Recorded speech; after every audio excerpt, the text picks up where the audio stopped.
ETF index mutual funds నేర్చుకుని stock మార్కెట్లో రాణించాలనుకుంటున్నారా? వెంటనే ఈ నెంబర్కి కాల్ చేయండి. Hello viewers, welcome back to our channel. ప్రస్తుతం మనతో పాటు ఉన్నారు centre for human security studies founder and executive director Kanneganti Ramesh Babu garu. సార్తో మాట్లాడారు. నమస్తే సార్. నవీన్ గారు నమస్తే అండి. సార్, ట్రంప్ ఏవైతే రూల్స్ తెచ్చారో దాంట్లో ఒకటి ఏంటంటే గవర్నమెంట్ ఎంప్లాయీస్ రిక్రూట్మెంట్ పైన ఎవరిని కూడా కొత్తగా తీసుకోవద్దు. మరి రీసెంట్గా మనం ఒక వీడియో కూడా చేసాం, 8 నెలల జీతం ఇచ్చేస్తాం, ఇమీడియట్ గా మీరు రిజైన్ చేసేయండి అని. దానికి కొంచెం ఆశపడి కొంతమంది 40,000 ఉద్యోగాలు రిజైన్ చేసేసారు. మరి ఒక్కసారి దాని గురించి మాట్లాడుతున్నాం. ప్రెసిడెంట్ ట్రంప్ 47వ అధ్యక్షుడిగా రాష్ట్రపతి భవనంలోకి ప్రవేశించి, అమెరికన్ రాష్ట్రపతి భవనం వైట్ హౌస్ లోకి ప్రవేశించిన తర్వాత 100 డెసిషన్స్ తీసుకుంటే, ఆ 100 డెసిషన్లో అతి కీలకమైన డెసిషన్ ఏంటంటే అమెరికాలో గవర్నమెంట్ జాబుల్లో రిడక్షన్, కోత. ఏంటంటే ఫిబ్రవరి లోపల ఎవరైతే మీరు పెట్టబేడ సర్దుకొని వెళ్ళిపోవాలనుకుంటే వెళ్ళిపోండి, 8 నెలల శాలరీ మీకు ముందలుగానే వేస్తాం, ఎందుకంటే మీ మీద ఖర్చు ఎక్కువ అవుతుంది, మీ నుంచి మాకు రాబడి లేదు అని ఒక ట్రంప్ ప్యూర్ బిజినెస్ మ్యాన్ లాగా వచ్చేదంతా పోయేదంతా అనేది ఆలోచించి ఒక డెసిషన్ తీసేసుకున్నాడు. దానికి ఏం చేశాడు, ఇంకొక గొప్ప అత్యంత ధనవంతుడు కుబేరుడు లేదా మంచి బిజినెస్ మ్యాన్ ఎలాన్ మస్క్ని కూడా తోడు చేసుకొని ఆయనకు ఒక కొత్త మినిస్ట్రీనే క్రియేట్ చేసేసాడు. Department of government efficiency, DOGE, department of government efficiency. A government లో ఉన్న different departments, different ministries, different శాఖల్లో ఏదైతే ఆదాయానికి తగ్గట్టుగా వ్యయం ఉందా లేకపోతే వ్యయం ఎక్కువ ఉందా అని ఆలోచించి ఆదాయ వ్యయాలు ఒక బేరీజ్ వేసి, if your expenditure is too much, if you are becoming a non performing department with in the government of the United States of America, we don't need that department. Immediate గా దాన్ని డౌన్ సైజ్ చేయండి, దాన్ని cut చేయండి, దాన్ని తీసేసేయండి. ఆ నిర్ణయాన్ని, ఆ స్వేచ్ఛ నేను మీకు ఇస్తున్నాను అని చెప్పి president Donald Trump Elon Musk కి చెప్పటమే కాకుండా ఒక మ్యాండేటు, ఒక బడ్జెట్ కూడా ఇచ్చాడు. ఆ మ్యాండేట్ ఏంటి, డిపార్ట్మెంట్ ఆఫ్ గవర్నమెంట్ ఎఫిషియన్సీ అనే ఒక కొత్త ప్రభుత్వ శాఖను ఏర్పాటు చేసి అతన్ని అధ్యక్షుడిగా చేశాడు, అంటే దానికి ఆ డిపార్ట్మెంట్. సో దాంట్లో భాగంగా ఒక 20 లక్షల ఉద్యోగాలు అమెరికాలో కోత పడిపోయింది. అదే కాకుండా ఇంకేమంటున్నాడు ఆయన, అక్కడితో ఆగల ఆయన. 9 to 5 జాబ్ అంటే 9 to 5 రావాల్సిందే. మీరు ఇంట్లో కూర్చొని ల్యాప్టాప్ తీసుకొని టక్ ఏదో కోవిడ్ టైంలో కొట్టుకుంటే నేను కుదరదు.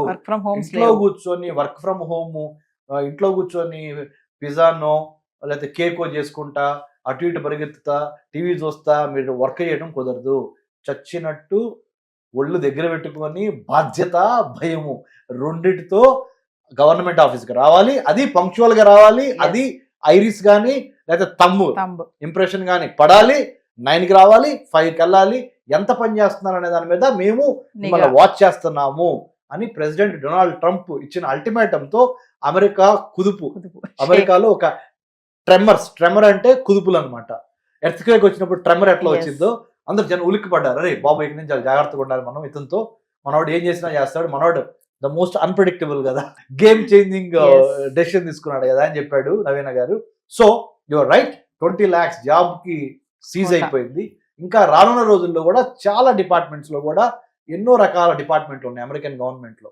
Education department, health department, water department, transportation department, finance department, security department, immigration department, n number of different departments are there.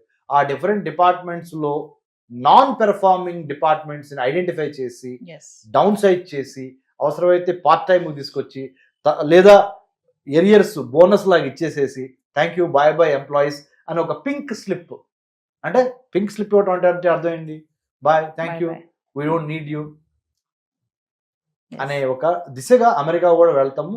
That government jobs, అన్ని గవర్నమెంట్ జాబ్స్ ఇండియాలో తీసేశారు అనుకోండి, ఇండియాలో పెద్ద విప్లవం వచ్చేసింది.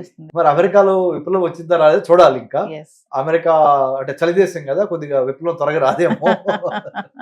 కానీ we'll have to wait and see. What I'm trying to say is every new president will bring his own personality or her own personality to the chair that they occupy, and they have a mindset, they have a kind of a data set. ఆ data sets బట్టి mind set నిర్ణయాలు తీసుకొని ఆ నిర్ణయాలు అమలు చేయడానికి they will be very very excited to do, and President Trump is no exception to that. Given the post COVID-19 2019 corona తర్వాత America కూడా ఆర్థికంగా చాలా దెబ్బతింది. America has got a beating. because of the corona. Chinese orchestrated venomous imperial Yeah. design in 2019. COVID-19. COVID, COVID-19. Chinese orchestrated venomous imperial design in 2019 is COVID, COVID-19. I have defined that way because I wanted to understand the Chinese government's tactics and designing strategies to occupy 5 spaces: the manufacturing space of the globe, the political space of the globe, the maritime space of the globe, the cyber space of the globe, the service sector industry space of the globe. ప్రపంచంలో ఉన్న తయారీ ఉత్పత్తి కర్మాగారాలు, అంతర్జాలము, సముద్రాలు, ఆకాశము, space, రాజకీయ space అన్నిటినీ occupy చేసుకొని ఎన్లార్జ్మెంట్, ఎంట్రాప్మెంట్, ఎన్సర్కిల్మెంట్ అనే 3 విధానాల ద్వారా చైనా ప్రపంచాన్ని తన గుప్పిట్లోకి అంటే తన ఇలా ఎంబ్రేస్ చేసుకోవటానికి చేస్తున్న ఒక ప్రయత్నంలో భాగంగా అమెరికా కూడా బాగా దెబ్బతింది. సో అమెరికా ఆ దెబ్బతిన్న తర్వాత COVID-19లో 19, 20, 21 వరకు ఇప్పుడు అమెరికా పరిస్థితి ఎట్లా ఉందంటే $800 బిలియన్ పైన చైనా యొక్క బాండ్స్ అమెరికాలో ఇన్వెస్ట్ అయి ఉన్నాయి. ఒక్కసారి చైనా తన ఇన్వెస్ట్మెంట్ని కనుక తీసేసుకుందానికి వెనక్కి అమెరికన్ ఎకానమీ డౌన్, ఆ ప్రమాదం కూడా ఉంది.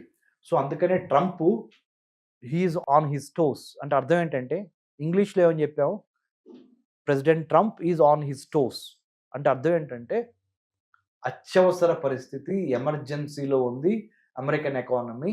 I have to fight back and secure my internal American government politics economy. To do that I need to stop internal revenue service, don't impose taxes on American citizens, impose taxes on people who are working, who are doing business and trade with America in the name of tariffs. Impose heavy tariffs on the exports that are coming to United States and US is importing them. So since they are gaining, impose tax. ఆ tax డబ్బులతో external revenue service create చేసి అమెరికాతో వ్యాపారం చేస్తున్న దేశాలు ఏవైతే ఉన్నాయో ఆ దేశాల నుంచి టారిఫ్స్ని వసూలు చేసి ఆ డబ్బులతో అమెరికా వాళ్ళని రిచ్ చేద్దాం, ఆ డబ్బులతో అమెరికన్ గవర్నమెంట్కి హెల్ప్ చేద్దాం అనేది చేస్తుంది.